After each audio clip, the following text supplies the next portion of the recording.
How's it going, Falcons faithful? How's it going, all of my grounders? How's everybody this morning? Got my cup of coffee with me right now. I am awake. Awake, proud to be a Falcons fan right now. Happy as I can be. But there's plenty to talk about this NFL season. There's plenty to talk about this NFL week. We are past the halfway point. We need to discuss now where this team is going, playoff-wise, where this team is as a group. Or do they have the leadership to get there? Let's say hi to everybody in the chat. Mithrinder, he is now number one. If you guys care about people being first, he is now number one. This is his second time being first. If you guys care about that, then, you know, there are some people that do, some people that don't. But it is good to see you guys. I have quite a few things that I want to discuss this morning. Today is going to be a little more scripted. There will still be the funny jokes like always, and I am going to be drinking this coffee, so y'all hang with me, all right? Got the Keurig on lock. We are fully loaded, and I'm going to go ahead and start banging this out. Want to say hi to all of my my Patreon peeps. Mithrinder, $10 Patreon supporter. Then all my $5 guys, Jason Turner, Evan Thompson, Brianna, Lee Heron, and Kendrick Reed. You guys are what keep us going. All of you, whether you put $1 down or you put as much as Mithrinder, who is the top right now. Isaac Owens, Coach Mike, Falconite A, Andrew Ferenzi, Jimmy Mack, Raichu for the win, and Vash Lombardi's film sessions. Thank you so much. Please allow me to bow and thank you for your contributions to the channel. If you do not want to contribute your own money, please hit this show with a like, subscribe, hit the notification button, and support us there. Really appreciate it. Spread the word of this channel out to all your friends and family. Want to say hi to a couple of new YouTube subscribers. Ronnie Daniel, subscribe today. Thank you for subscribing to the channel. Welcome to the nest. As well as Kenzie Abraham, Hatari Bryce, Royals 080, Derek Benton. All y'all subscribed to the channel within this last week, so thank you so much. We're over 1,000 y'all. You guys did this. You made it possible. Thank you. Want to say hi to all the people in the chat. Mythrender, Big John 6458, Justice Whitehead, Brianna McLemore, Raichu for the win. D. Pat is in the building. Jason Turner, Little Bull, Brazilian X Skills, and Christopher Perkins. Thank you all for joining the AM show. Good to see you guys in here. Is my mic okay? Does everything sound good? I'm going to take another sip of coffee and we're going to get straight into this show. We're going to discuss a couple things. Ramon Jackson, good to see you in here, man. Rise up. Welcome to the nest. Turned on my TV this morning. Heard the talking heads. Heard the pundits. Heard all the peeps come out. And I said, you know what? People keep telling me my show is so much better than they are. So let's just go out there and let's talk to the peeps in the AM. They want to hear the truth about what happened over the NFL weekend. They don't want to hear messed up storylines. They want to think. We are thinking people. Doesn't mean that we're not passionate, but we are thinking people. George Yanez, what's going on, my boy? Rise up. Good to see you in the nest. Be Ballard. Rise up. Rise up. Good to see everybody in the chat. Let's get straight into it because there's a bunch of things that I want to get to. I definitely want to talk Falcons, but I want to cover this this past weekend really quick, so stick with me while I go through the scores of the weekend. Of course, your Thursday night game, November 9th, was Seahawks over Cardinals 22-16. I will get into that a little bit later. But at 6-3, this team is in an interesting situation right now. Within our own division, the Saints beat the Bills. 6 rushing touchdowns from the Saints, no passing touchdowns. Think about that for a second. 6 rushing touchdowns, no passing touchdowns. Means that when we play them in the next couple of weeks, that we need to be ready to stop that run, which then they will eventually jump over to the pass. Are the Saints for real? That's the real question here. As just a fan out here, an analyst, someone who breaks down film, are the Saints for real? I'm going to have to go ask Deuce Wyndham. Go follow his channel. He is a Saints film breakdown guy. He does extra hard work, and he pushes me every day to make the content of my channel so much better. So I want to thank him for what's going on. I know I thanked a Saints fan. Yuck, you. But he pushes me in a friendly rivalry and keeps me going. He's within the actual scouting community, and he's teaching me some really good stuff, and I appreciate everything that he's done. But Saints 47-10 over the Bills, 6 rushing touchdowns. That's a little scary. Moving on, Packers beat Bears. But the real story here is not that the Packers won, but that Mitch Trubisky out there was 21 of 35 for 297 yards and a touchdown. The Rook is real. The Rook is real. That rookie is real. I wasn't high on him coming out of North Carolina. I was not high on him in the scouting community when he came out. I was not high on him in the draft community when he came out. I didn't like him. I didn't like his mechanics, but he has come in. He has come and started this movement within Chicago, and I got to give him props, give him praise. Here's a sip of coffee to him. Sip of coffee to you, sir. Sip of coffee. It's interesting because then we jump over to the Browns-Lions game, and the Browns actually had the Lions by the neck, and then they let them go. This is the story of a team that still has no veteran leadership in the Browns. They're 0-9. They're headed to the number 1 pick in the 2018 NFL draft, and they lost 38-24, and they had a chance to win this game, and they let it go.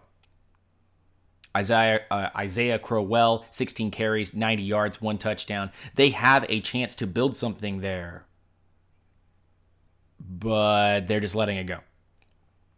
Won't even go into the whole storyline there of what happened within the game. But at 0-9 Browns 2018 draft, look out, because they're going to be taking that number 1 pick. I don't know what they're going to do with it, but management there looks incredibly silly.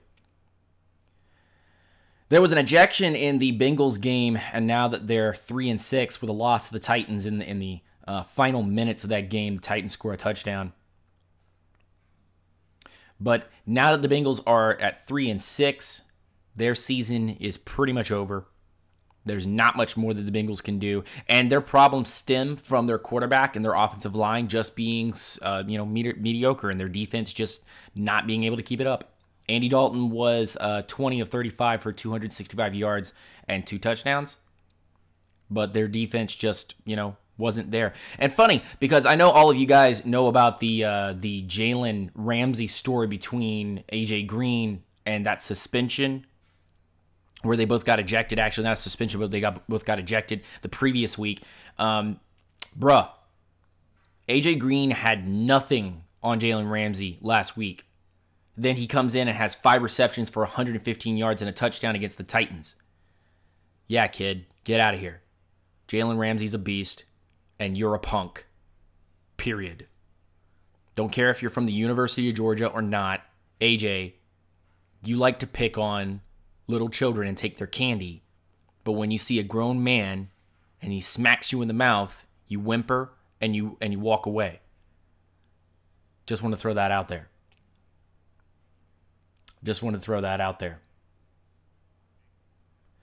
Steelers, Colts. Colts almost beat Steelers, guys. Think about this for half a second. The Colts almost beat the Steelers. No Andrew Luck. Steelers looked bad. And it wasn't until the end of the game, when the Colts couldn't score in the fourth quarter and the Steelers scored 11 points, that the Colts allowed the Steelers to get away with a win. And the Steelers are the most... And this is just the Steelers fans. You guys know exactly what's going on here. The Steelers are a pretender playoff team. At 7-2, this team has not proven jack wad to go into this playoff run. They're going to get smacked in the mouth by a Kansas City or New England. And I might even say Jacksonville will smack them in the mouth. There are quite a few teams in this conference in the AFC that will smack the Steelers in the mouth. The Colts almost did it, and they're a bad team. Like I say on the show all the time, only the truth. Only the truth here. This is not just opinion. This is fact. And the fact of the matter is that the Steelers are a bad pretender team. Sorry, Steelers fans. I want you guys to be good, but you're not. You're 7-2 on some lucky touchdowns. You're 7-2 against bad teams. Jets, Buccaneers, I'm not even going to talk about it. Bucs win a game because the Jets are just bad. Jets at home are more potent. 4-6 and 1-4 away. Okay? Think about that. 1-4 away. And with no Jameis Winston, the Bucs actually had a quarterback that knew what he was doing. Oops! Did I say that? I didn't mean to. Let's get to the rest of this games, and then we'll talk about some Falcons and Cowboys, huh? Vikings come in and blow the Redskins out. I was on a plane, Delta flight, was watching highlights, fell asleep, woke up, had landed in Orlando, and I asked my wife, Crystal, I said, hey, what's the score of that Vikings-Redskins game? Because I have Diggs playing in my fantasy league, and she said the Redskins are dead. They scored some garbage points, and that's what I have here on my list, actually. Under Minnesota versus Washington, I say garbage time points. That is under my script. Think about that for a second. The Redskins were pretty much done, and then they scored 13 points in 2 quarters and made it a 38-30 loss, so that it doesn't look so bad. But the Redskins are not a good team. They're, when they face good competition, they get punched in the mouth. Falconeer HD, Kalon ATL, Marquell Jefferson, and did I miss anybody? Did I miss anybody else? Just want to say hi to those guys. Good to see everybody in the chat. Only a few more games to go, so just stick with me because we're going to talk Falcons and Cowboys. Now that I've had time to think about it. Jags beat Chargers in a overtime block field goal that still goes through with the Chargers' former kicker. That's got to hurt. You cut the guy, you let him go to the Jags, then you play him, and then he kicks a field goal that you block, but it still goes through. Jags win, and they're 6-3. Are Jags real? Are the Jags real? Are they a pretender? They seem to play great defense, and they have an okay offense. Is that enough for them to go into the playoffs and make noise? I think it is. They're leading this division. The AFC South, they're leading the AFC South right now, 6-3. Meanwhile, the Rams blow out the Texans, 33-7. And this one is not a matter of opinion. This is fact. And I do like the B Ballard goes in and goes, Jags are real, not Blake Bortles. Rams are real, folks. Sorry for the yelling, but I am hell bent on this. The Rams are the real deal. Okay? When they play bad teams, they blow them out. When they play good teams, they're able to go and get tough wins. Another sip of coffee.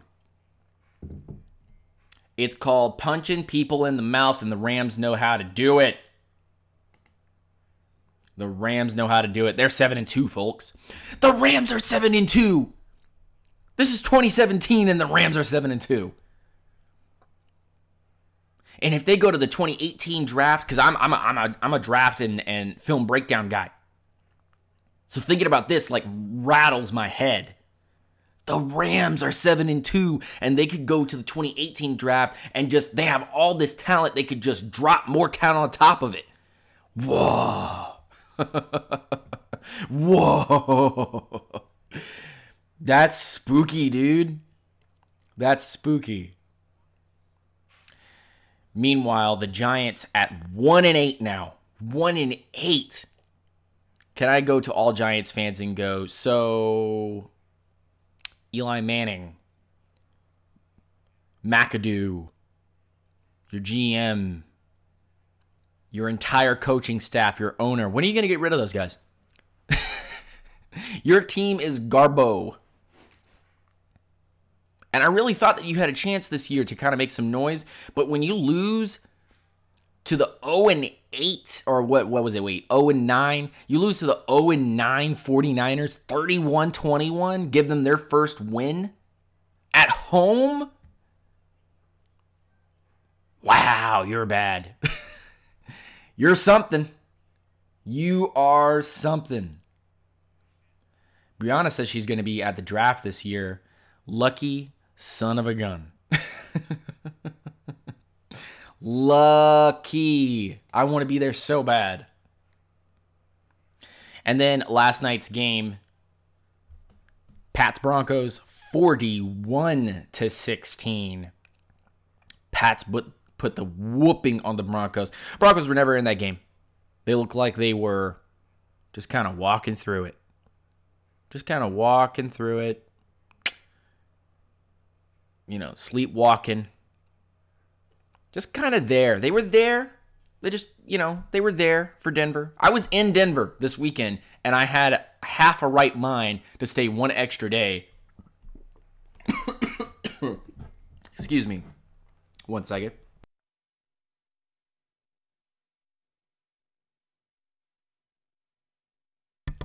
Down the wrong windpipe. But I had half right mind to stay one extra day because the tickets were cheap to stay in there in Denver and see that game. Tickets were cheap. Cheap. So there is your week in review. Some of the things that I just wanted to go over. On bye were the Chiefs, Raiders, Eagles, and Ravens. Those teams will be playing next week. And tonight's game is the Panthers versus the Dolphins, and all we can do is hope and pray that the Panthers lose to the Dolphins. That's all we can do. Hope and pray. Hope and pray. Because if not, then the Panthers are going to go to 7-3. And those two teams, the Saints and the Panthers, are going to be leading the division with 7 wins apiece. And Atlanta will be sitting at 5-4, hoping, praying to be the next team at the wild card, which brings me to my next subject, the playoff picture. And I guys want to talk to you guys about that. Let's talk about the playoff picture for just a second. They are impressive, but let's see if they can sustain the extra level of play. Yeah, I understand that, yeah. A piece by Bill Barnwell, ESPN staff writer for ESPN.com. And I'm not trying to promote this, man. 4-letter network. Don't even go to the article. Don't worry about it. I'm going to read it for you so that you don't go to give this man extra clicks, okay? If he wasn't working for the 4-letter network, then I would be like, go visit this guy. Very insightful. He did a very good article, but don't go click it. Don't just leave that man alone, okay? If you're part of the 4-letter network, you're part of the problem. But he goes, the outsider on the outside, looking in on the playoffs right now, after the Dallas Cowboys lost and now hit 5-4, their chances of making the playoffs are 24.9%. And Dallas's loss to Atlanta suddenly pushes the Cowboys out of the immediate playoff picture. They were a 49.8% heading into Sunday of making the playoffs. And for all the talk about how different offense would be without Ezekiel Elliott, losing left tackle Tyron Smith was a much bigger concern. Dak Prescott was sacked 8 times on 38 dropbacks and pressured 40.5% of the time, his second highest rate of the season. Unsurprisingly, the 21% sack rate Prescott endured was the worst of his brief pro career. So think about that for just a second. When a bad left tackle and then another substitute comes in to take his place, try to take on NFL veterans like Adrian Claiborne and Brooks Reed, and then you have speed rushers coming off the opposite side with Vic Beasley and Takk McKinley. And then you have guys like Dontari Poe and Grady Jarrett pushing right up the middle. It's a problem. It's a problem, and it's not very fun. Sip of coffee to that. Let's scroll down very quickly to the next team he talks about, which is the Atlanta Falcons at 5-4 with a 25.8% chance of making the playoffs. And the Falcons probably saved their season by beating the Cowboys, given that their playoff odds would have dipped below 10% with a home loss. Even more than the numbers might indicate, though, Dan Quinn's team showed its potential not just by winning, but how it won. By defense and by getting out of the norm. All my Falcons fam in the chat and all the people watching this live stream, please give me a hell yeah when I say that we won in true Falcons fashion.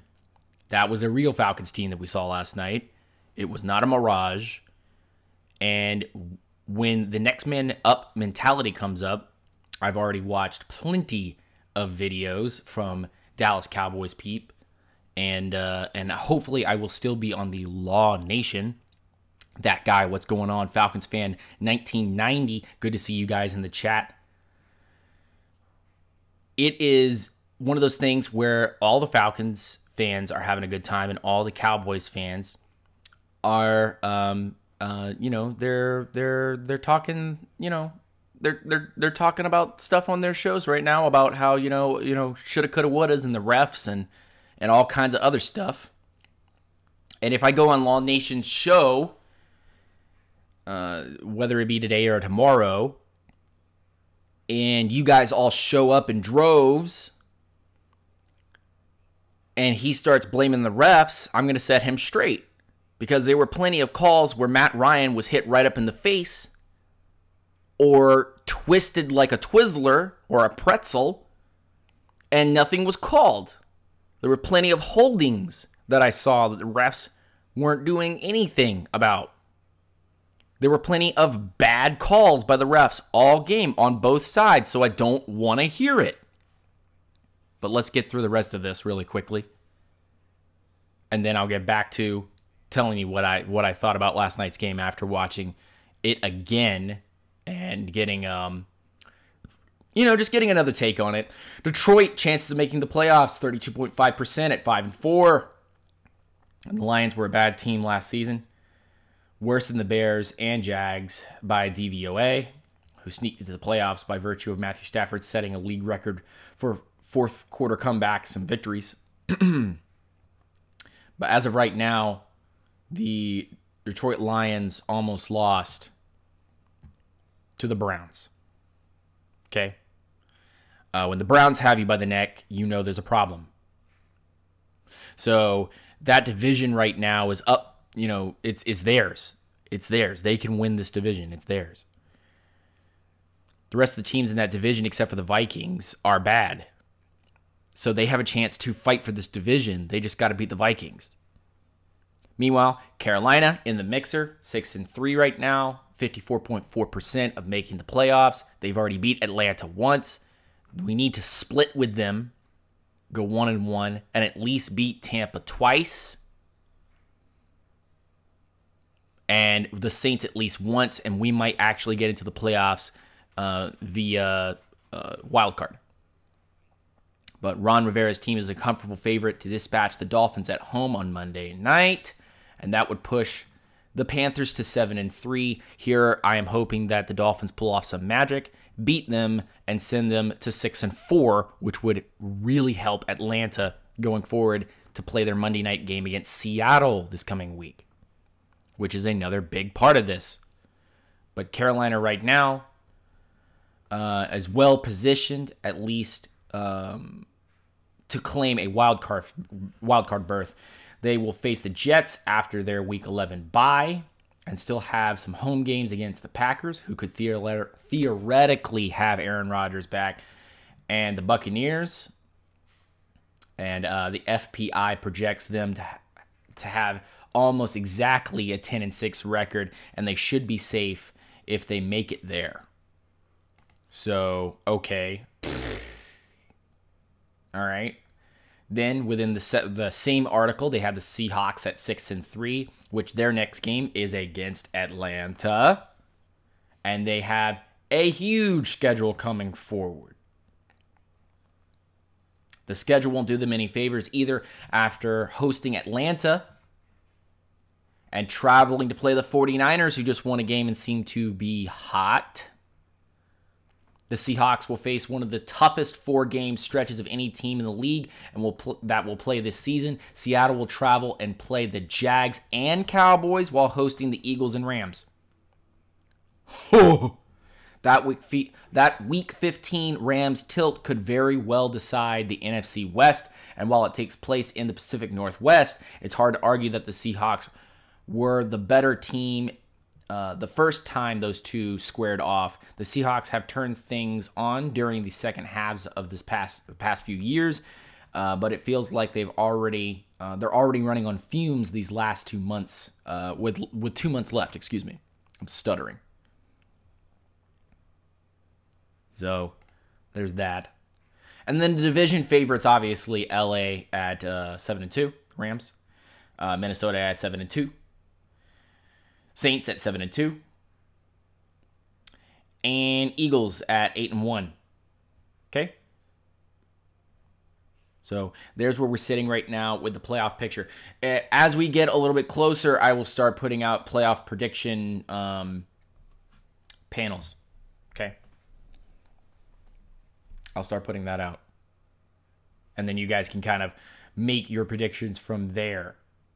The chat is blowing up. You guys are awesome. Rise up and welcome to the nest to all of my grounders who are watching the show right now. So, what is it? Chancellor and Sherman will both be out for the game against Atlanta.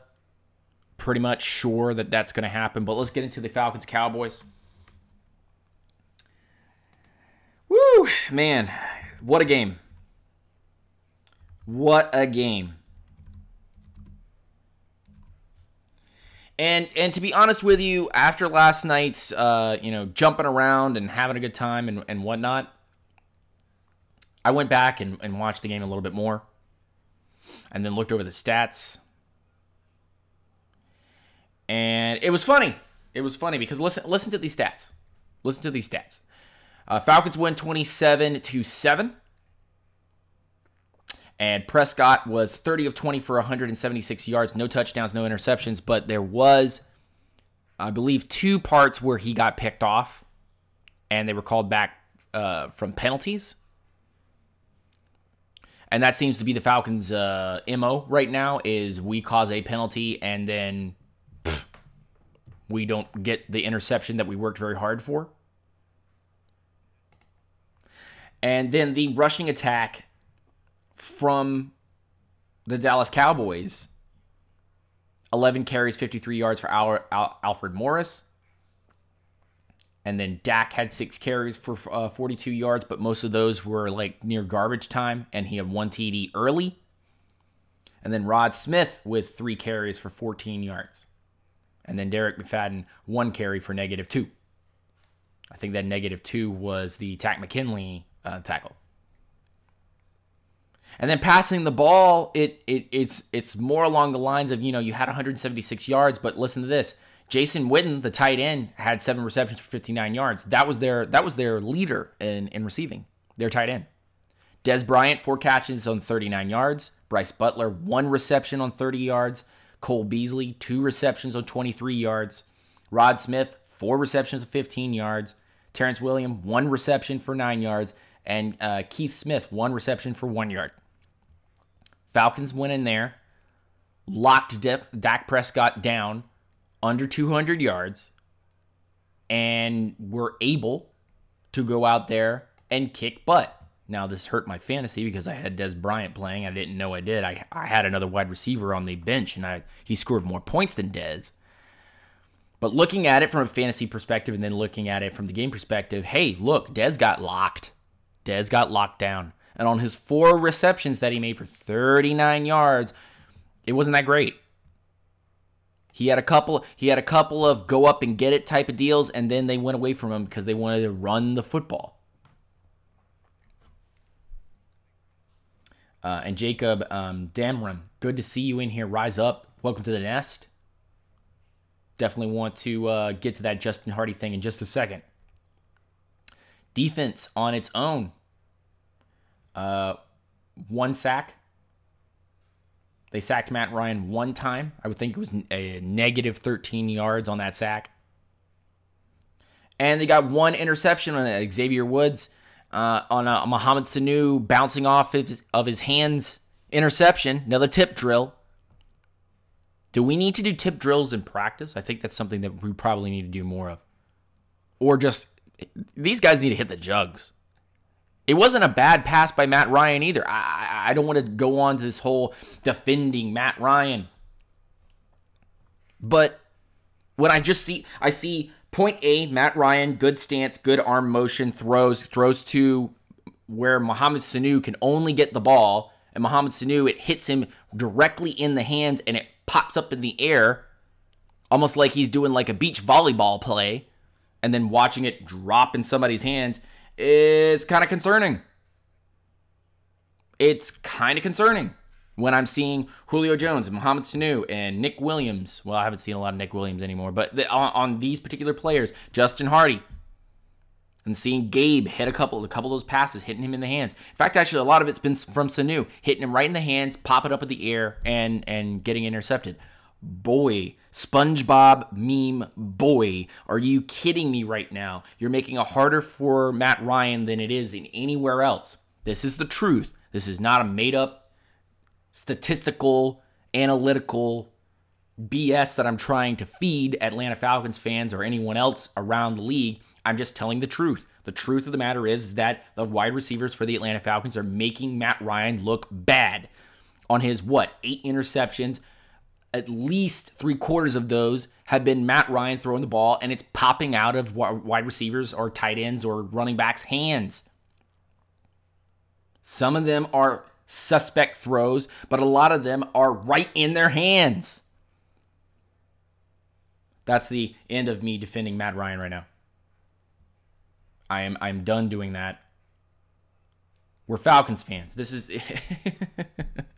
We're Falcons fans.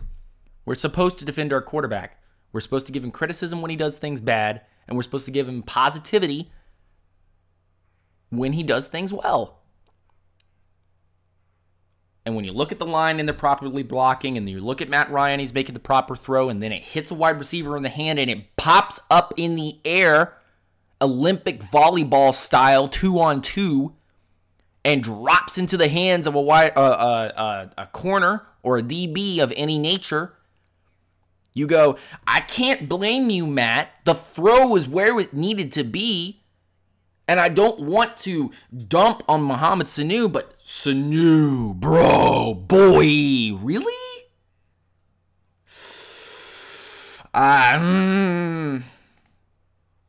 Bro, really? Like, come on, man. But I digress.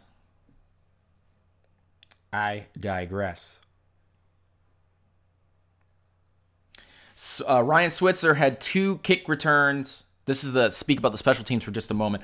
2 kick returns for 51 yards. Everything else they were in their own area.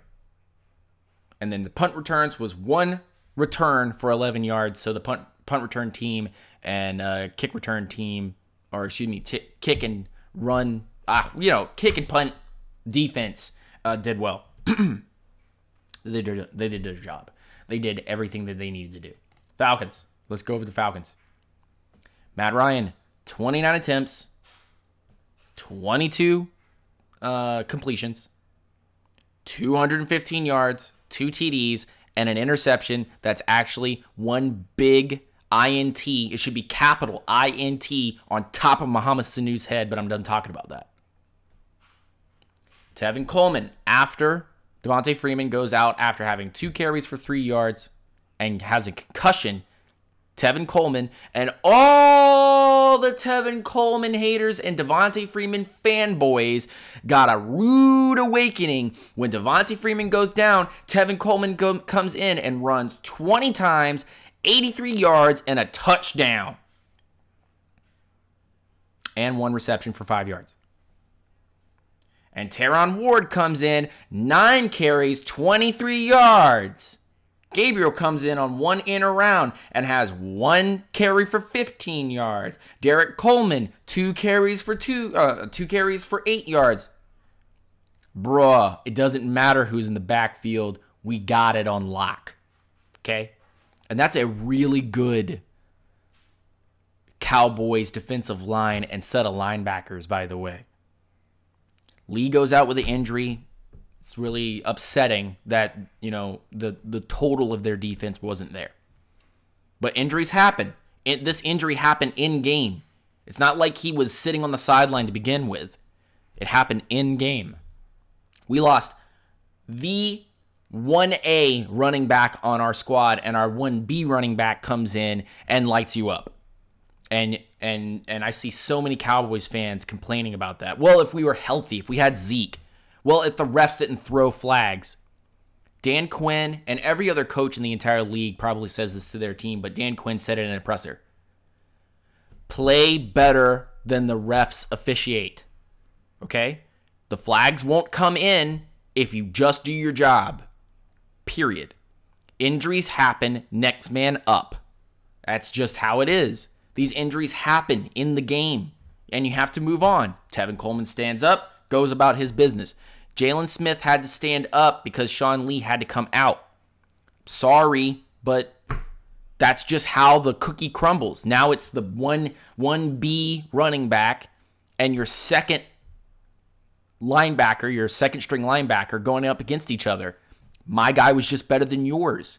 Sorry you didn't get a face mask penalty, but you also almost twisted my quarterback into a pretzel, which wasn't called. You drove Matt Ryan into the ground twice that I can recall, where I was like, where's the roughing the passer penalty?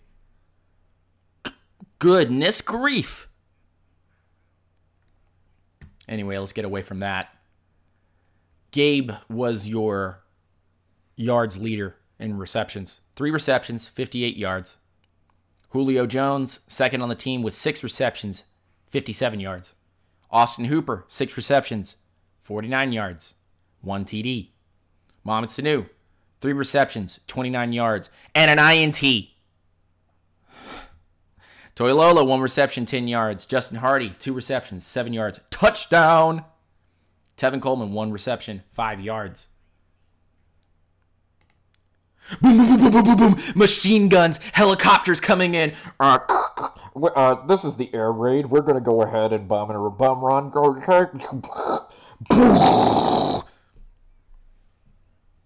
Yep.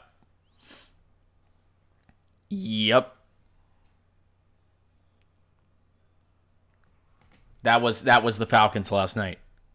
This is Delta 19er. We're going to come in and we're going to we're going to go ahead and set it in.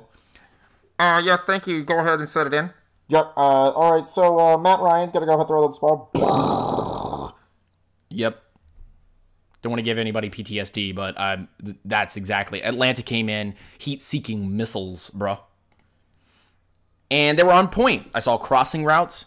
Sarkisian did better at calling the game. Matt Ryan did better at changing the plays at the line of scrimmage.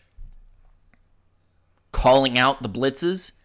The line did better at blocking. There were times where it just looked a little sloppy, but that's a defensive line that came in here that is top tier. That's top shelf. That's top shelf tequila. That is top shelf tequila, beer, wine, whatever you guys want to talk about it. Defensively, Devondre Campbell, 11 tackles, 2 assisted. Adrian Claiborne, 6 tackles, 6 sacks. Brooks Reed, 1 sack. Dontari Poe, 1 sack. And there was a whole lot of pressures. I just read it to you that look. I want to do a video on Devondre Campbell. We're gonna do a video on Devondre Campbell. I want to do a video on Adrian Claiborne after doing these sacks. As soon as the coach's film comes out, I'm doing those 2 videos. I'm dropping them like hotcakes. Boom, boom. I don't care about whether or not YouTube doesn't pay me or not on these vids. I'm gonna make sure these blow up 5K because these videos are super important to show. Yes, your left tackle was the second left tackle, and then you put in your third left tackle, and they couldn't perform. Yes, I understand. You didn't have Ezekiel Elliott, so you couldn't run the ball effectively. But you've got 3 other running backs, and this guy was a 3rd-round pick from 3 years ago, and you apparently kept him on the team because he's good enough. So why are you complaining? You lost. Period. Sorry, Cowboys fans. I apologize for us being better than you at this particular point. But that's just how it went down. Blah, blah, blah, blah, blah, blah, blah. Keanu Neal looked like he was back in his enforcer ways. And to be honest with you, I mean, Tat McKinley with three tackles. None assisted. He came in there and made his tackles. Vic Beasley with 2 tackles. He played some linebacker. He came in and rushed the passer a couple of times. We knew that we couldn't speed rush this team because speed rushing this team means that Dak Prescott would be able to go out and run. But by the time that he actually was like, oh, I need to run for my life because I don't have enough time because Adrian Claiborne is going to eat my panties. If I do stay back here, he's going to take my money, my lunch money. He's going to rob me for everything I like. This is going to be a stick up. Like, he's going to just take everything from me. Adrian Claiborne beat his man so bad a couple of times last night that he had enough time to stand back there, make a peanut butter and jelly sandwich, and Dak Prescott still wouldn't know that he's back there, and then kill him. Just, wow. Just huge hit after huge hit. Huge hit after huge hit. Now, something I do want to point out really quick.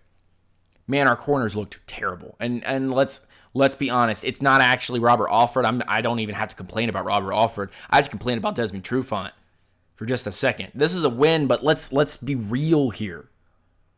Okay? I give you guys only the truth here. Desmond Trufant looks like he doesn't know where he is. Half the time, he's 10 yards down the field, and a Cowboys wide receiver had stopped. And he's all the way, Desmond's almost all the way into the end zone, and the Cowboys wide receiver doesn't have anybody around him for 20 yards. True looked so unfocused and so not ready. What is he doing during the week to prepare himself, to mentally prepare himself, to physically prepare himself? Was that injury so bad that it mentally hurt muscles in his brain? The biggest muscle in your body, by the way, is your brain. But he had a shoulder injury, so I don't know how that affects that. Those don't truly connect. They partially connect in other ways, but they're not actually like connected. So I don't know what the problem is here. Brian Poole and Robert Alford were the only... Brian Poole and Robert Alford were the only ones out there balling. And they were still, and at times, they were still getting torched. DBs right now look very thin for Atlanta, and we need somebody to come out there and really ball. Robert Alford's the only one that's really out there balling. Okay? He's having to flop to do it on that fake punt pass. We're taking advantage of a couple of rules. Offensive pass interference on a... It was just the weirdest call I've never seen. I've seen some weird calls this year. Calls that they must be like digging into the playbook and being like, yeah, let's call that one. They've never heard that one before.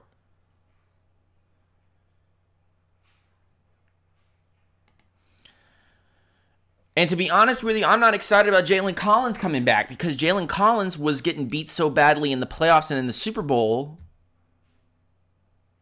and let his team down before we even played a game that he's probably even rustier than Trufant is. I have more faith in Trufant than I have in Jalen Collins because he hasn't played a snap. He hasn't played one down of professional football this year. Jalen Collins is going to be rusty as hell. I'm not excited about that. I need somebody that I can actually be, genuinely excited for. And confident that can come out and perform well. Little Bull comes in. What Super Bowl? Yeah, right? You made me cough. Darn it, Little Bull. But seriously, we were in the Super Bowl. Don't want to, pull that Band-Aid back off or pick that scab again so it bleeds. But I'm just saying, this team was in the Super Bowl last year. And Jalen Collins didn't look so great. Okay? I'm just putting that out there. Just putting that out there. Okay? I'm not... I don't want to hurt anybody's feelings. But that's what happened.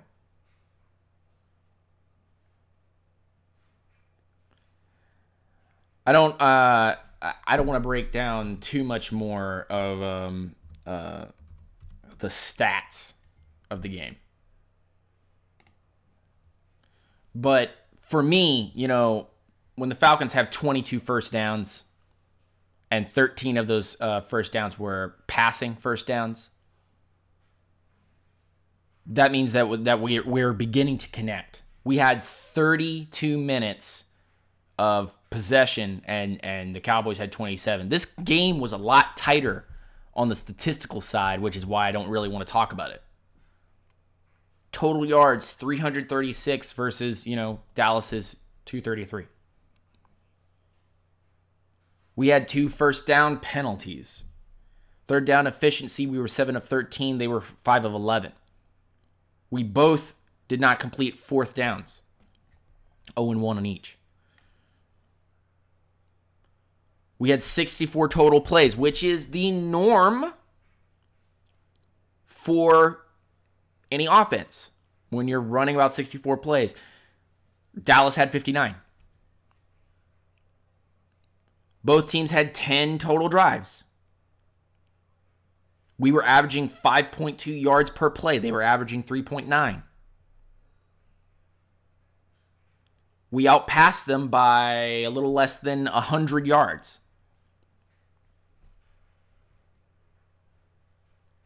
And their sack yardage was super, super important, which is why, I'm not going to go into big sack, like sacks matter.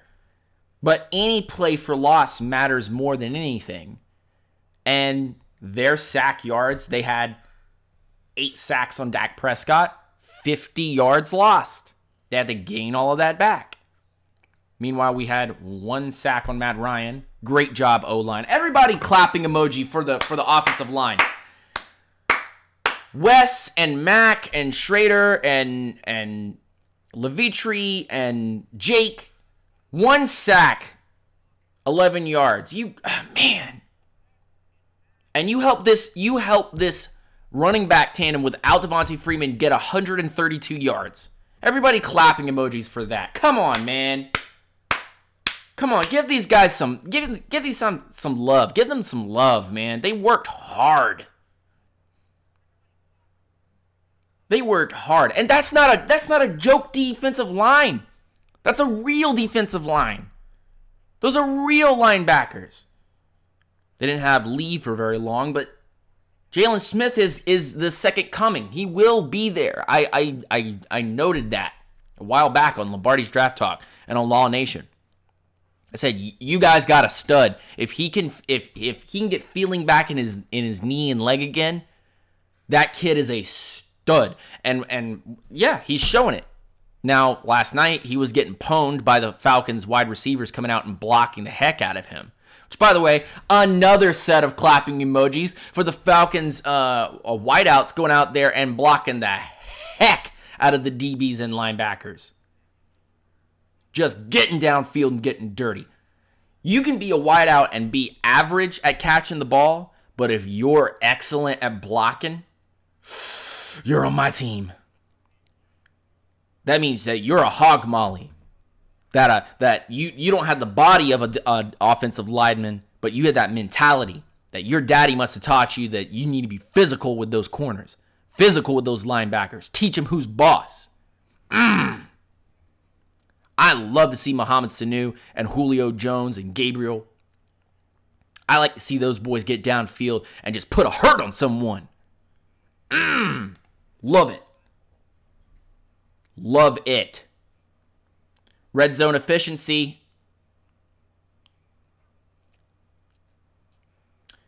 3 chips, 3 trips, 4 of them complete. Listen to this. 5 penalties on Atlanta, 35 yards. All the whining and moaning, complaining over there from Dallas, they had 5 penalties for 54 yards. Bruh, you were only like 20.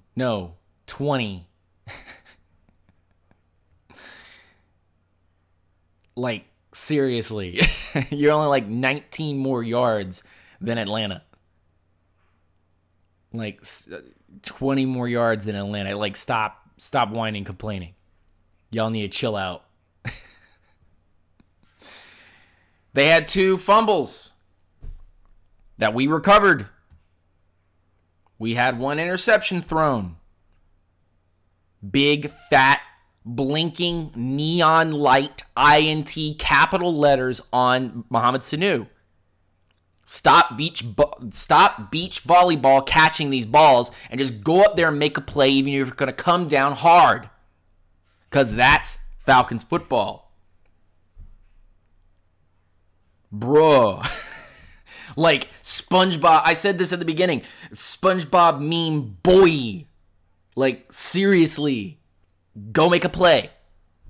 You see Julio Jones out there at like, I think he's lying to everybody. He's like 70%. 60%. But he's out there at like 70, 60% catching these miracle balls. Going out and making the tough plays. Mohamed Sanu, you're 100%. You're not even hurt. Justin Hardy is out there catching balls.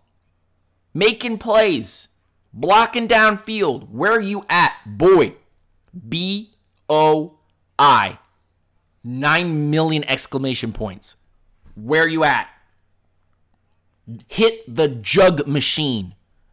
Go do some jug machine jumping drills. Jump in the air, and we're going to shoot the jug machine. We're going to shoot the ball from the jug machine at you, and you're going to make that catch. Justin Hardy, let's get onto this. And Steve Sarkisian with Matt Ryan. Let's get onto this. Matt Ryan throws a laser into the end zone on a crossing pattern. This just makes me all giddy. It's like, it happened. It happened. It happened. The Falcons running a crossing pattern under Steve Sarkisian into the end zone on their third or fourth string wide receiver. And Matt Ryan zipping it in to Justin Hardy. Come on, guys. That's got to make you excited. That's got to make you excited that Steve Sarkisian seems to be opening up the playbook and allowing Matt Ryan to call plays down on the field where he needs to. Where Matt Ryan was out there and he's standing there and he's making play calls. He's getting a call from Sark. He goes out there and he stopped with and go watch it again. Or did you guys see it where it was like 10 seconds left on the play clock, not on the game clock, but the play clock. And Matt just stands up and he starts calling stuff. Calls this linebacker. Calls this DB that's about to get burnt because we're changing the play. Call this guy over here. Boom, boom, boom, boom, boom. DJ Khaled, another one. Another one. Another change at the line. Another one. Yeah, that happened. That I can't believe it, but that happened. Can you believe it? I can't believe it. Can I give a high five to every single one of you guys in the chat and those you who are listening? Let me give me a high five. Boom, boom, boom, boom, boom, boom, boom. All 16, 17, 20 of you guys in the chat. Just high fives to you guys. Thank you. Thank you. Like a beer to beer bottle clink. Cling. We did it, boys. We did it. We've seen the offense begin to morph and change. Is it going to stay consistent like this? That's the question. And we're going to get tested by Seattle this coming Monday night. Not tonight, but next Monday. We're going to be on prime time in front of the entire world. We're the only one playing. Matt and Steve are starting to figure it out.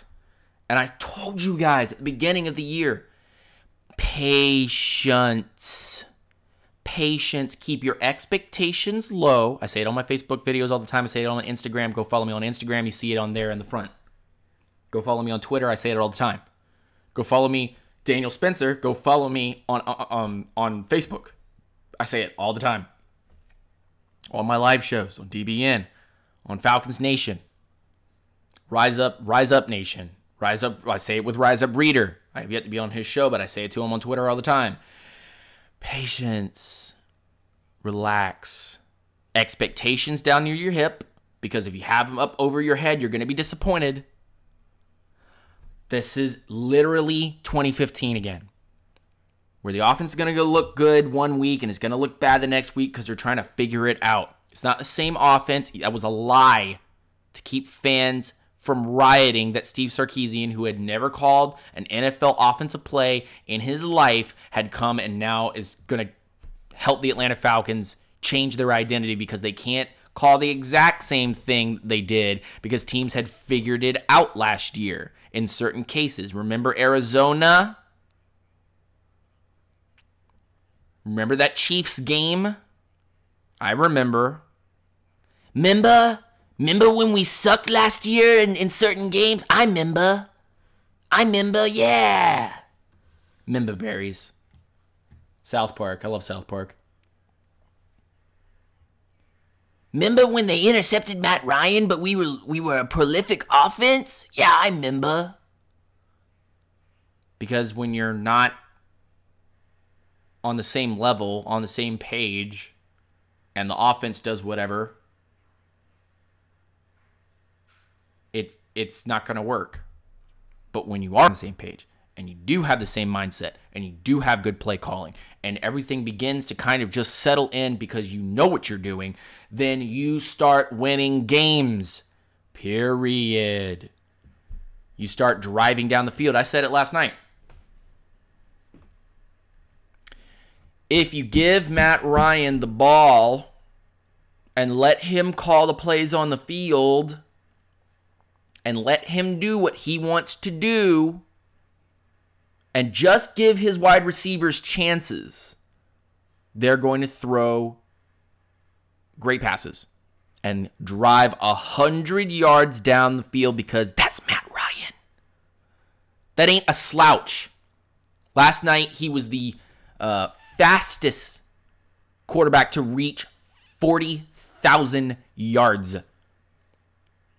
Yo, Matt Ryan haters, is he elite yet? This guy's a chump, right? Matt Ryan, when I saw him get drafted in 2008, and he went through his first year, you know who I immediately compared him to? And this is not trying to pump up Matt Ryan. This is just the facts. I told you in this show. I tell you every time I start the show up. I only tell the truth on this show. I'm not here to pump up anybody here. I'm here to tell you the facts. Facts. Hashtag facts. And the facts are Matt Ryan has the same career path, if not slightly better, than Peyton Manning. And if he wins one Super Bowl with this team, that's all that I will need to justify the fact that Matt Ryan's not a slouch quarterback and never has been. Stop blaming Matt Ryan for external third-party problems on the defense, special teams, and if his wide receivers can just catch a darn ball. Kevin Smith, what's going on, man? Rise up. Good to see you in the chat. Welcome back to the nest again. I probably have missed a couple of people. If you have jumped into the chat and have not said hi, please come say hi because I'm not going to bite, okay? I am out of coffee, though, so that's definitely alarming. I have not gone through every single interview that has hit YouTube. I have not seen every single interview video from last night's game, but I did see the tweet from Ricardo Allen saying, so y'all think that he's not elite, that he's not that he's a pretender, that Matt Ryan is a pretender? Mr. 40K, fastest to do it, has now eclipsed Drew Brees in 200-yard games. Yeah, all right. Sure, whatever.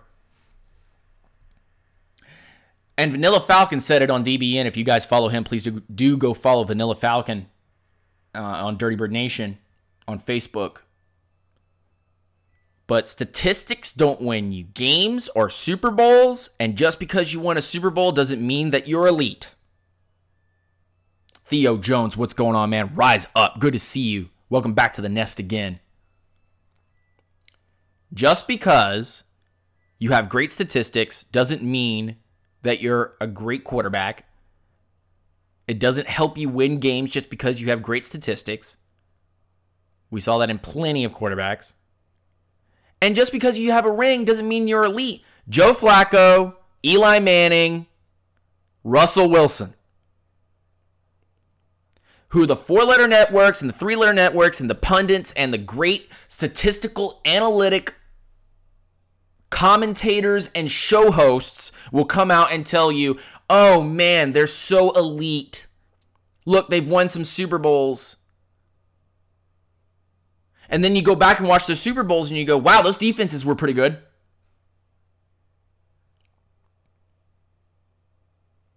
Wow, those defenses were really good. Legion of Boom. Woo!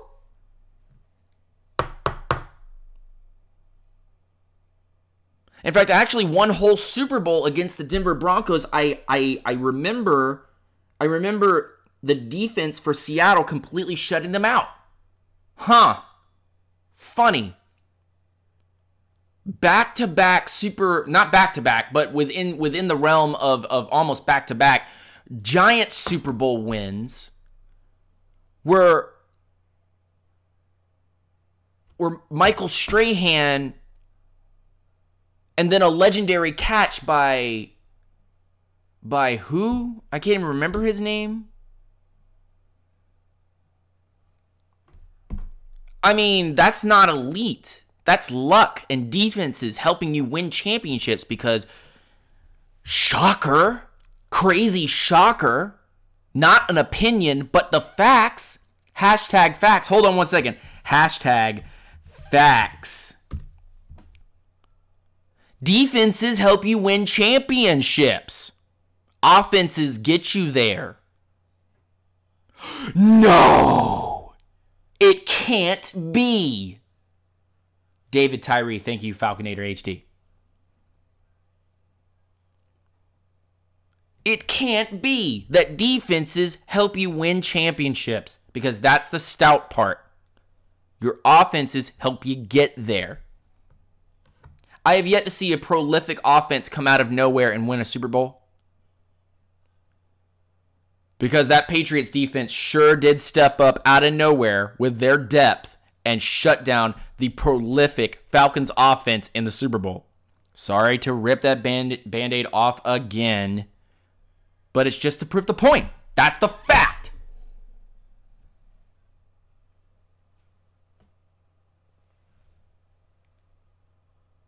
The only quarterback, and it's been already said in the chat, the only quarterback, and it's because of the system they run, the depth they have, the type of plays they call, and that they have depth at not only the offensive positions, but the defensive positions. The only team that I cannot statistically say that they are the same as everyone else in the NFL is the Patriots and Tom Brady. Because they cater to Tom Brady, and they build around Tom Brady, and they mentor with Tom Brady, and Tom Brady mentors others. Look, dude, they brought Bennett back from Green Bay because Green Bay was like, he's injured. Comes back 1 week, healthy, comes in, plays with the Patriots. Boom. Well, there's that. And we can talk about the greatest show on turf.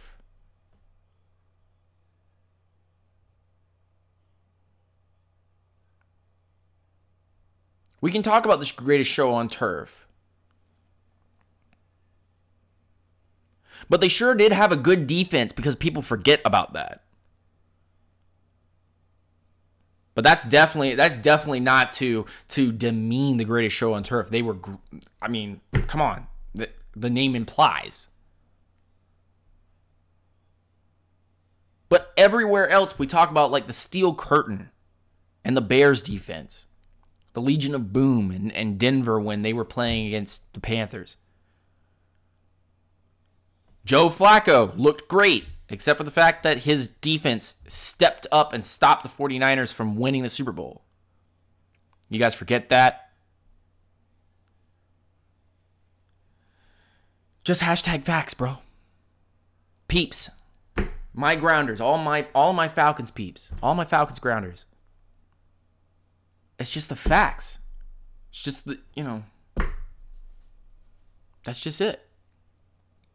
We just had somebody get banned in the chat. Is everything okay?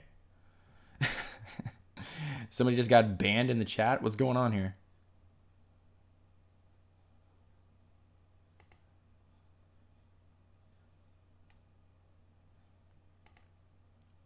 Now chill on Russell.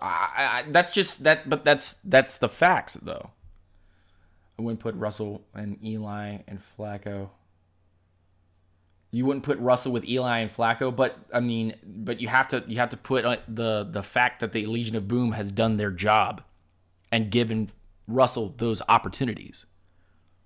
Yes, he needs to go out there and do what he does.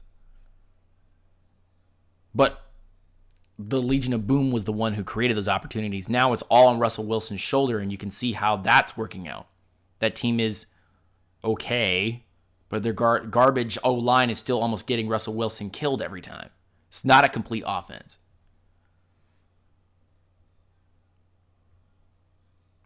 Oh, so can we bring him back in? Can you unban him then? Because I didn't think that was that big of a deal. It's just opinion based.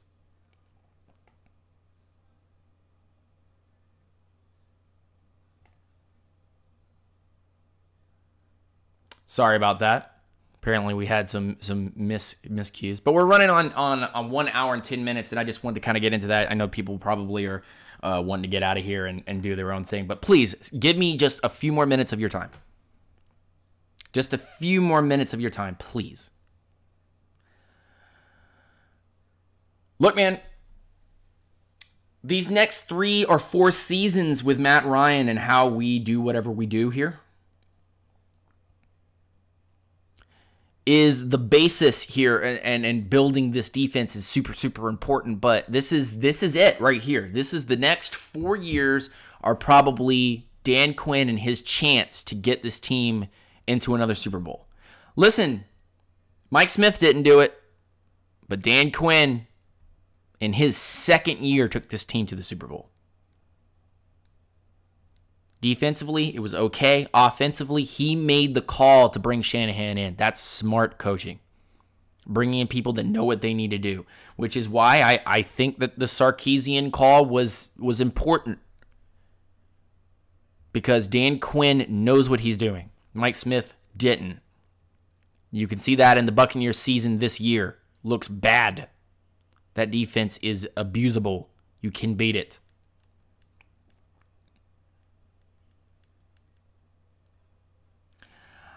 So, like I said, it is what it is right now. These next couple seasons are super important. I'm still looking at this season, but of course, as someone who looks at film, someone who is a draft nut, someone who is watching so much tape and getting headaches every day and having to take 20 times the Excedrin that anyone would normally take, this is a leap forward, and I always have to look forward. And if Sarkisian stays or he goes, no matter what, we have to find somebody that's competent and able to do his job and not be babysat. Do you understand? Because that's who Dan Quinn is. He's someone that doesn't want to babysit people. He wants you to do your job. And that way he can pay attention to the defense and the bigger things that need to happen. Clock management and making sure that the calls are made right and that the team is where it needs to be. Listen, peeps, please do go check me out on Twitter at UNGR_show. Please, if you would like to support the channel with your own money, you may go to the Unintentional Grounding Patreon page, and you may support us there. Whenever you do that during a live show, a banner pops up. And I'm just going to show you an example. So just give me 1 second. If it'll load. I had it ready, but I want to show you guys what this is all about. Whenever you subscribe, happens like this.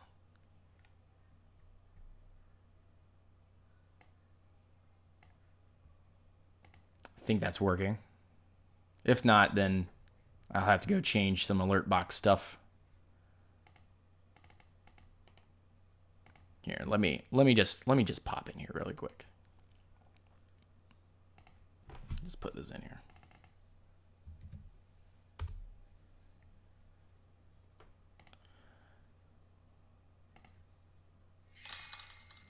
There. But as you can see, like, that's how that works.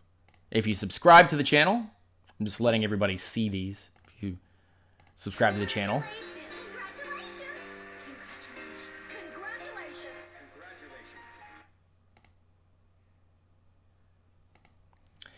If you pledge to the channel, that will show up as well. So if you do that during the live show or you donate in the super chat, that also shows up as well.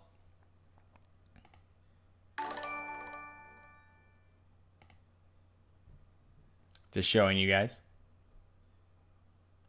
But if you would like to put your own money into the show, whether it be the super chat or at Unintentional Grounding per month, you can do that. If you do not want to do that, please spread this video around. Please spread my channel around. Please hit a like on this video if you enjoyed the conversation, if you liked everything that was in the chat. If you have not subscribed already, please do subscribe to the channel and hit the notification button until it says that you get all the notifications. Occasional notifications hides the channel from any single person. We are up to 1,000 subs. We have just passed 1,007 subs, I believe. That's where we stand at this particular point in time. And I just want to also let you guys know that we are sitting at, I believe, $42 total pledge per month. And like I said on my pledges, if we hit 50 total dollars per month, I will start bringing people not only onto the show, but I will start doing college football stuff for you guys. I start covering college football, you know, types of things, maybe top 25, talking about those people. As well as many other things. But, as I said, as we've gone forward, we'll let you guys know that you guys have run this channel. It's your place. Thank you for supporting it. Thank you guys for everything that you've done for the channel so far. You can friend me on Facebook at Daniel Spencer. You can follow me on Instagram, UNGR_show on Instagram. Unintentional Grounding will be a hashtag that I use a lot. Follow me on Twitter at UNGR_show on Twitter. Once we hit the $50 a month, I will be putting out a couple of new pieces of equipment. I am going to be upgrading my microphone. I'm going to be giving this microphone to my niece who has worked so hard on her channel doing singing stuff and things like that. So my little 12-year-old niece, she is working really hard on her stuff, but you guys don't really, I don't think you guys really care about that. But I want you guys to know that the microphone and the setup that I have is going to be going over to my niece when I can get to the particular amount that I'm looking for to buy a brand new microphone that will sound even better. The quality will be even better.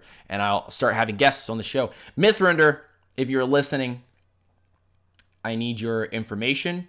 Send me a message on Patreon, or if we're friends on Facebook, send me a friend request on Facebook. If we're not, if we are, please send me a message on Messenger so that I can get you on the show. Because you are the top pledge right now. You're donating $10 a month, and any peep who donates $10 a month gets to be on the show once a month. That is a perk of donating that much. I'm talking to my t-shirt dudes, and Jason Turner is one of the t-shirt winner. The Unintentional Grounding t-shirts will be available for you guys to donate to the channel and get a Unintentional Grounding t-shirt. That will be available for you, but I have to go talk to the guy here in Florida to get that done, plus my producer and content creator with me, Mr. Domingo. You can follow him on Instagram. His link is, I believe, or his information is at the bottom. Design and graphics by Domingo Rodriguez at d.rodriguez Omingo on Instagram. Go follow him. He does a lot of great work here at the University of Central Florida. And he's the one that did all of my graphics, my intros, all of that. Let me know. Let me know what you guys think of the channel, what we can do better. I'm going to be releasing Devondre Campbell and Adrian Claiborne film breakdowns from this previous game. And maybe it'll just be a pass rush video. Maybe I'll just do a pass rush video. That'll be a lot of fun. Like a 15-minute video. You guys can just watch and peruse. Thank you all for watching the channel. For watching the early morning live stream, which is now turned into the afternoon live stream. And I will talk to you guys. Well, I might be on Law Nation, so follow me on Twitter, and you guys will get the updates on whether or not I'm on Law Nation's channel to talk about the Cowboys and the Falcons and the things that happen on that channel. That might be tonight. That might be tomorrow. So just keep your ears up. Keep your eyes open. Still in the AM on the West Coast. I forgot about that. I was just in Denver. I forgot about that. But y'all enjoy. Have a wonderful day. Rise up. Thank you for coming to the nest. And as I have been saying, kind of as a tribute to Law Nation, because he's not been doing a heckload of videos. He just recently released a video kind of, between content creators, I like saying that, I can criticize the content creators because we're all in a group together. But, he kind of whined about it. he kind of whined about some plays not getting called. I understand. I get it. But from my point of view and trying to be respectful and also someone that, wants to play devil's advocate for both sides, that's some serious whining. I'm not going to whine about the refs. I'm not going to whine about, missed assignments. This is next man up and everybody gets paid to do your job. Quick quote for the day for the rest of you guys. Very quickly. Before I go. The purpose of education is not to validate ignorance. The purpose of education is not to validate ignorance. Don't let the pundits or the four-letter networks try to educate you on what you can see with your own eyes and hear from channels like myself that speak only the truth. Thank y'all. Take it easy. I'll see you next time.